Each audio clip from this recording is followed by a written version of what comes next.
With the Festival of the Lost, the BRAYTECH Werewolf made its return this year, and it got an updated perk pool and an origin trait. It was already good last year, but now it's even better this year. Along with the buff that we got just a little while ago to 450 auto rifles, this thing is just a powerhouse. It's very, very fun in Crucible, and it's very, very fun in PvE. Okay, well, I'm going to talk about how to get this weapon, what are the god rolls, and if it's viable in PvE or PvP, and then my overall thoughts of the weapon, and if you should be even spending any time on this weapon. All right, let's jump right into it and talk about how you get this weapon. Well, this weapon comes with the Festival of the Lost event. It comes out every October to November area, and it is available right now through Haunted Lost Sectors. You don't need to do any quests or anything. You could just go straight for the Haunted Lost Sectors, and you'll be able to get this weapon very, very easily. I believe that you do have to go to Eva Levante in the tower and pick up her quest, but once you do that, you'll have access to the Haunted Lost Sectors. You don't have to do anything else. This is a 450 round per minute auto rifle, and it has a precision frame on it, meaning that you're going to have more range on this auto rifle than all the other frames, and it's going to be easier to control that recoil at a range. This weapon also comes with the origin trait Search Party, and basically this gives you snapshot sights and moving target in one perk. It's great. When you're not near your allies, you're going to be getting increased ADS speed, so that's kind of the snapshot perk, and then you're going to be getting increased ADS movement speed, so you're going to be able to strafe faster while ADSing, and that's kind of the moving target. So this perk alone makes it really good in PvP.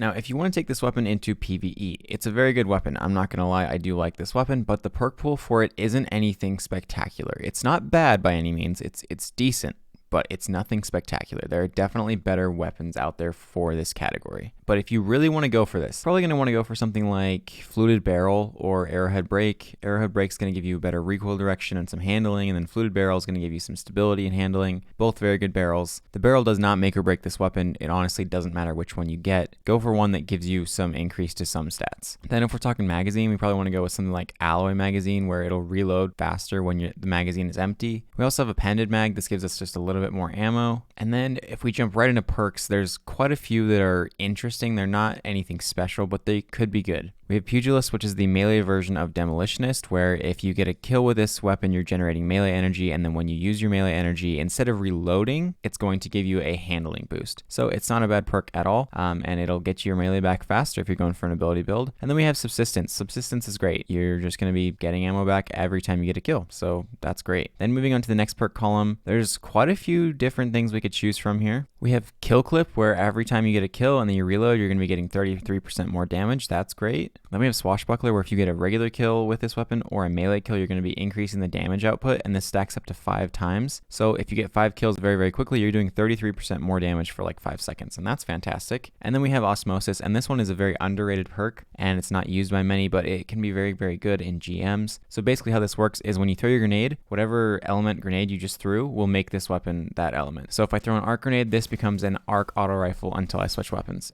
This is good for GMs if you're going to run something like an arc subclass, and then you want to run Void and Solar for your special and your heavy. Then the only way to take down arc shields is through abilities. But if you use this allows you to take them down with a weapon. So it kind of works out. It's a nice synergy. And again, it's not used by many, but it can go pretty well. We're jumping into PvP. This has quite a few roles that you can go for, but there's one specifically that I am like super stoked about. First of all, we want Hammer Forge Rifling. Any increase to the range on this thing is fantastic. Then we want something like Ricochet Rounds. This gives us increased stability and increased range. Then after that, we're looking for something like Slide Shot. The reason why I suggest Slide Shot is because when you slide, you're reloading the magazine partly, and you're getting 20 range and 30 stability for 3 seconds. That is enough time to just totally map people with this weapon. Moving on from there, we also have Dynamic Sway Reduction, and arguably this is better because as you're holding down the trigger, your accuracy is getting better.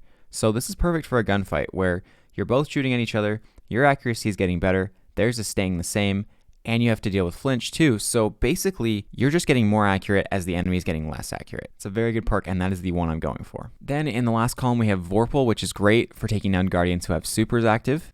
We also have Tap the Trigger, and this is going to help you win gunfights a lot because that initial burst is going to be more stable and more accurate. And if you pair this with Dynamic Sway Reduction, the beginning of the magazine is very stable and very accurate, and then it's going to keep getting more accurate and more stable as you use it. So this is like a wombo combo right here of accuracy and stability. Now, Tap the Trigger is really, really good, and it's a very, very good perk combo with Dynamic Sway Reduction, but I'm going for Kill Clip. Kill Clip is going to give me a 33% damage increase every time I get a kill and then reload. So this makes it a lot easier to kill 2 people rapidly or even 3 people rapidly. So if you get teamed up on, this perk is going to save your butt. And then if we're going for a 5 out of 5 5 perk roll, we want range on this thing. We max that range out. We're at 94 out of 100. This thing is maxed out at range. This thing is going to melt people from super, super far away. With all of this paired together, this thing melts. Like, I played one game with it, my first game with this weapon, and I got a wee ran out of medals. I think that's like a 20 kill streak or something like that. I'm not exactly sure, but it's a lot. It's a very, very good weapon. Auto rifles are not the absolute meta. Like, there are still better things out there. Like, I think linear fusions and sidearms are just dominating PvP right now. But this weapon is still very, very fun to use in PvP. And all around, I would highly recommend it for any player who's been missing auto rifles. Like, this just feels so good. I haven't been able to use an auto rifle in PvP consistently in a long time. It makes me feel like we're playing a meta from a long time ago. On the PvE side of things, it's okay. It'll be a fun time. It's a really cool and unique weapon. So to go out and just mess around with it, it's great. And it'll work for every piece of content up to like GMs. It's not going to do much in GMs because you don't have a lot of good perks attached to it, but you can still use it. Like, it's not a bad weapon at all. Overall, if you're going to just get one of these, go for PvP. It's very, very good for PvP. Well, that's all I have to say about this weapon. I'm very happy with the state of it. I'm very happy with the perk refresh, with the new perks that they've added to it. It's been great. If you found this video entertaining or useful, be sure to subscribe because we're really, really small, but we've picked up a lot of speed in the last few weeks, and I want to keep growing this channel and keep giving you guys Destiny content. Well, that is it for me, so thank you so much for watching, Guardians, and have a wonderful day.